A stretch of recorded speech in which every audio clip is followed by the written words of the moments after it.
আজকের ভিডিওতে যে টপিকটা নিয়ে আলোচনা করতে চলেছি, হয়তো এই টপিকটা 2026-এ দাঁড়িয়ে সবথেকে বেশি গুরুত্বপূর্ণ হতে পারে আপনার জন্য। কারণ 2026-এ যারা ভুলভাবে ইনভেস্ট করবে, তাদের পোর্টফোলিও কিন্তু লাল হতে বেশিক্ষণ সময় লাগবে না। আর যারা একটু বুদ্ধি খাটিয়ে সঠিক অ্যাসেট অ্যালোকেশন করবে, তাদের জন্য 2026 কিন্তু হতে পারে ওয়েলথ ক্রিয়েট করার একদম সেরা বছর। আপনার কাছে ৳1,00,000 আছে নাকি ৳10,000 আছে সেটা কিন্তু ম্যাটার করে না।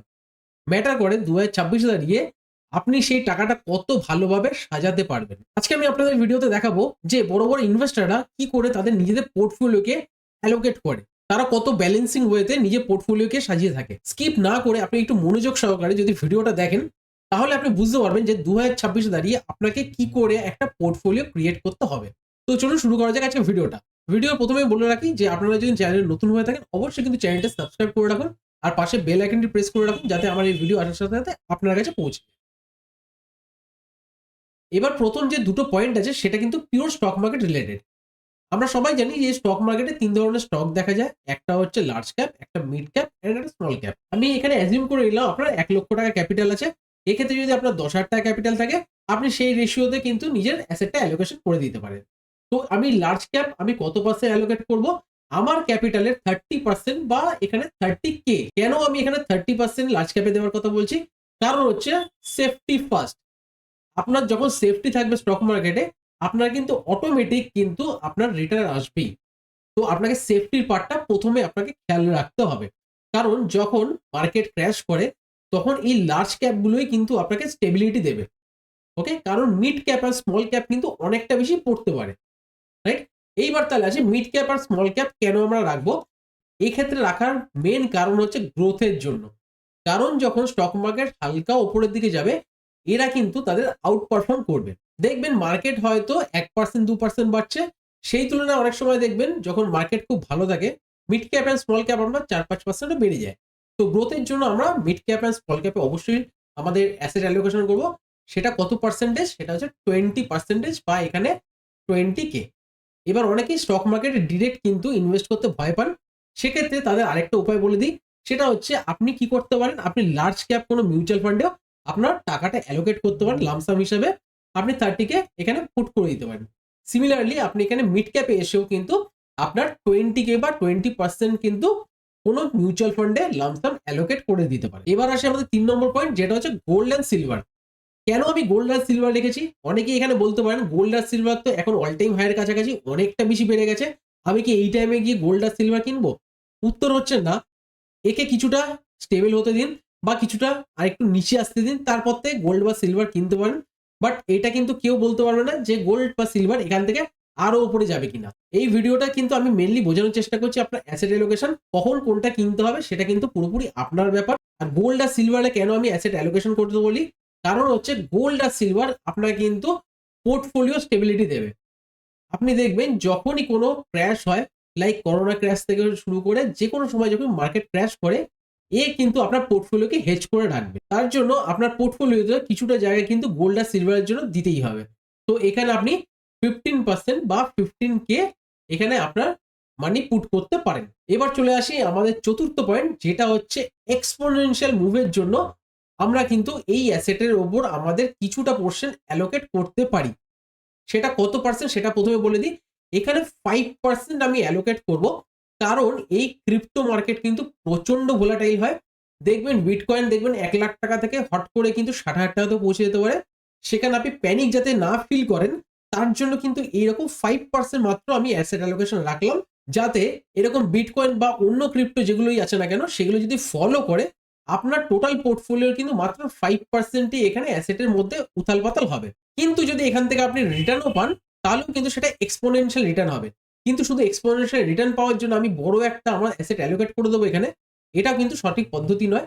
তার জন্য অনলি 5% বা ৳৫,০০০ আমি এখানে আমার টোটাল ৳১,০০,০০০ র মধ্যে আমি এখানে পুট করতে পারি। তো এতদূর অব্দি আপনি যদি ভিডিওটা দেখে থাকেন, তাহলে আমি মনে করব যে আপনি স্টক মার্কেট নিয়ে সত্যিই ইন্টারেস্টেড এবং আপনার অ্যাসেট অ্যালোকেশন নিয়ে আপনি সত্যিই সিরিয়াস।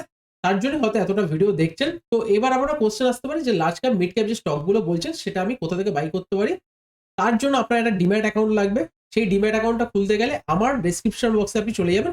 সেখানে গিয়ে দেখবেন ধানের একটা লিংক দেওয়া রয়েছে। সেখান থেকে অ্যাকাউন্টটা ওপেন করে আপনি কিন্তু নিজের স্টক মার্কেটে জার্নি শুরু করতে পারেন। এবার আসি আমাদের 5 নম্বর পয়েন্টে, যেটা কিন্তু এখনকার দিনে খুব ট্রেন্ডিং, সেটার নাম হচ্ছে ইটিএফ বা এক্সচেঞ্জ ট্রেডেড ফান্ড। ইটিএফ কে যদি আমরা একদম সহজভাবে বলি, জিনিসটা কেমন দাঁড়ায়, ধরুন আপনি একটা ইটিএফ কিনেছেন যার দাম হচ্ছে 1000 টাকা। এই 1000 টাকা কিন্তু পার্টিকুলার কোনো স্টকের মধ্যে লাগেনি। এই 1000 টাকা কিন্তু আপনার ইন্ডিয়ার টপ 50টা কোম্পানির মধ্যে লেগে রয়েছে।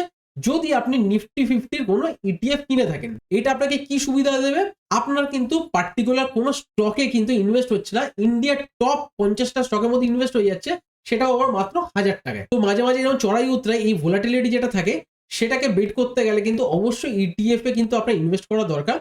আর এখানে ইটিএফ মানে শুধুমাত্র আপনি ইন্ডিয়ার টপ 50 কোম্পানি সেটাই নয়, এটা আপনি চাইলে আপনার বিভিন্ন সেক্টরেও করতে পারেন, বা আপনি চাইলে কোনো গ্লোবাল ফান্ডেও কিন্তু গিয়ে নিজের ইনভেস্টমেন্ট করতে পারেন। এক্ষেত্রে আপনি কি সুবিধা পাবেন, ধরুন ইন্ডিয়ার মার্কেট যেটা নিফটি 50 আছে, সেখানে আপনি রিটার্ন দেখলেন হয়তো 2% রিটার্ন দিয়েছে সারা বছরে, দেখা গেল 5% আপনার চায়না মার্কেট রিটার্ন দিয়েছে, আর সেখানে আপনি কোনো ইটিএফ নিয়ে রেখেছিলেন, তাহলে কি হলো, আপনি ইন্ডিয়ান যে মার্কেট আছে সেটা তো ডাইভার্সিফাই হচ্ছিল, আপনি যেহেতু গ্লোবাল ইটিএফ কিনছেন, তাহলে কিন্তু আপনার টোটাল পোর্টফোলিওটাই কিন্তু সুন্দর একটা ডাইভার্সিফাই হয়ে যাচ্ছে। এবং অনেকেই জানেন না যে ইন্ডিয়ার মধ্যে কোন ইটিএফটা ভালো আর গ্লোবালি কোন ইটিএফটা ভালো, সেটা নিয়ে যদি আপনাদের কোনো ভিডিও চাই, অবশ্যই কিন্তু একটা ইটিএফ কমেন্ট করে দেবেন, আমি সেই রিলেটেড একটা ভিডিও অবশ্যই কিন্তু বানিয়ে দেবো। ভিডিও প্রথমে আপনাকে বলেছিলাম যে 6 নম্বর পয়েন্টটা কিন্তু সব থেকে বেশি গুরুত্বপূর্ণ।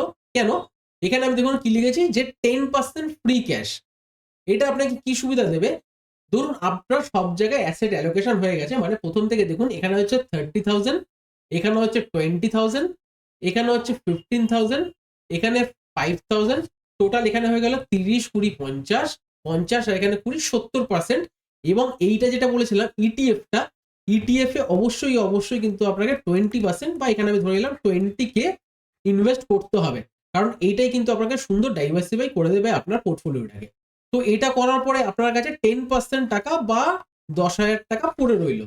এই 10,000 টাকা আপনি কি করবেন, যখন এই জিনিসটা হয়ে গেল, মানে আপনার 90% অ্যালোকেট হয়ে গেল, এই 10% আপনি কোনো একটা লিকুইড ফান্ডে ইনভেস্ট করে রাখুন। এই লিকুইড ফান্ড আপনাকে 6 থেকে 7% মতো মোটামুটি একটা রিটার্ন দেয়। আপনি ফ্রি ক্যাশ যদি কোথাও রাখেন, মানে ব্যাংকে যদি আপনি রাখেন, তাহলে কিন্তু আপনাকে অনলি 2 থেকে 3% রিটার্ন জেনারেট করে দেয়।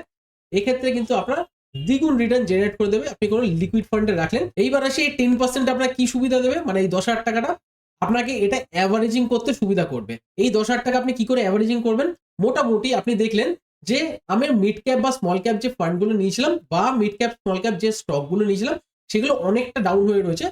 আপনি কি করবেন, 10,000 টাকা যেটা রয়েছে তার 20%, কারণ আমি প্রথমে দেখেছিলাম যে মিড ক্যাপে আমরা 20% নিজের ক্যাপিটালে অ্যালোকেট করব, সেই হিসাবে আপনি এখানে 2,000 টাকা আরো অ্যালোকেট করতে পারেন।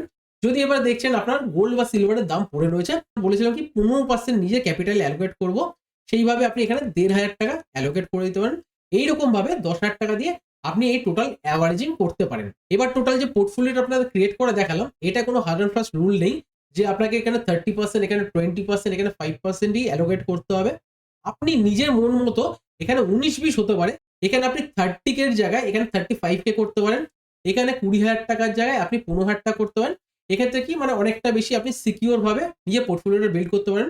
আবার অনেকে রয়েছেন যারা ইয়ং এজ রয়েছেন, তারা কি করতে পারেন, তারা ক্রিপ্টোতে গিয়ে 10% অ্যালোকেট করতে পারেন। একটু যেটা মোর সেফার ইনভেস্টমেন্ট আছে, লাইক হচ্ছে গোল্ড আর সিলভার, সেখানে গিয়ে তার অ্যালোকেশনটা এখানে 10K করে দিতে পারেন। এইভাবে কিন্তু নিজের মধ্যে অ্যালোকেট করতে পারেন। আমি যেইভাবে দেখালাম সেইভাবে নিজের যদি আপনি অ্যাসেট অ্যালোকেট করতে পারেন, আপনার পোর্টফোলিও কিন্তু সেফ অ্যান্ড সিকিউর ওয়েতেও কিন্তু ভালো রিটার্ন একটা জেনারেট করে দেবে। আশা করি আমি আপনাদের বোঝাতে পারলাম যে পোর্টফোলিও কিভাবে বিল্ড করতে হয়, অ্যাসেট অ্যালোকেট কি করে করতে হয়।